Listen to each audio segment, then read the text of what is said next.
Buttercup. I'm going to talk about where I was on September 11th, on 9/11. I was right here in my backyard, and I wasn't at this spot. I'll show you where I was, because our house was in the path of the second plane, the one that the passengers took. The passengers took that plane down in Pennsylvania. Well, Pennsylvania is southeast of my home, and I was when the first plane crashed into the tower. I was inside the house. I was on the phone. I was talking on the phone, and I was looking at the TV, and I was watching it unfold. As the news people were talking about it and describing it and filming it, I was seeing it. And then before the second plane, it had to have been before the second plane. There were three planes involved. It was the third plane. I was standing in my backyard. I went down the back steps here. I came out of my door. Right here, okay? I came down the stairs, and I didn't have a cell phone or anything. I was standing here in the yard, and right here, I heard a plane, okay? And inside the house, I knew that they weren't certain what was going to be going on in the air, if more things were going to be coming. We thought we were being attacked. It was a possibility. It looked like we were being attacked. So we didn't know that. So I heard the plane right here. I heard a real hard, loud force from the northwest, and it came across my yard here to where there was a shadow over the driveway. And it was a loud force because the plane was flying so low. So it caught my attention, because normally we don't get planes. Hi.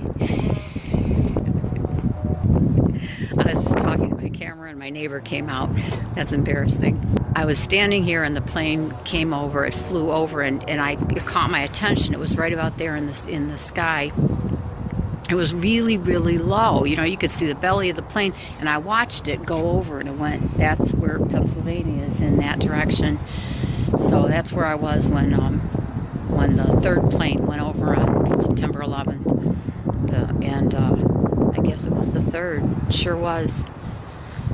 So I'm going to talk a little bit more about that, because none of us were the same after September 11th. That was the first time since World War II, since Pearl Harbor, that the United States was seemed to be attacked on the United States soil, that we had an attack like that. And it was earth-shattering. The noise wasn't, the event was just, it shattered my world and rocked my earth, and my part of the world wasn't the same, never will be, the only other real thing I can say about it is it was a year, I think 1 full year, and this might not sound like anything to you, but it was big to me. It was a year before I sang again in the car and put the radio on. I couldn't even put the radio on. For a while, I just listened to the news. It was a year before music came on in my car. News, everything about 9/11, and I eventually stopped. I said, I can't listen to this anymore. So I shut off but I couldn't put music on for like a year. And I always sing in the car. That's the thing is I've had a singer all my life, a car singer, a shower singer, and I didn't sing for a year. But it was just unreal. The thing is, it got my attention because it was flying so low it came right over my house. The north is directly that way, which is Lake Erie. The west is that way, and it was coming from that direction. It came right over the house and went that way. And as it was going over, I looked up. As I was about to go out of my gate here, I looked up because of the force of the sound, because it was that close to the, and that kind of plane isn't supposed to fly this close to the world. It's supposed to be up higher, and so it caught my attention. And then I got in the car and I went, and peace, Buttercup.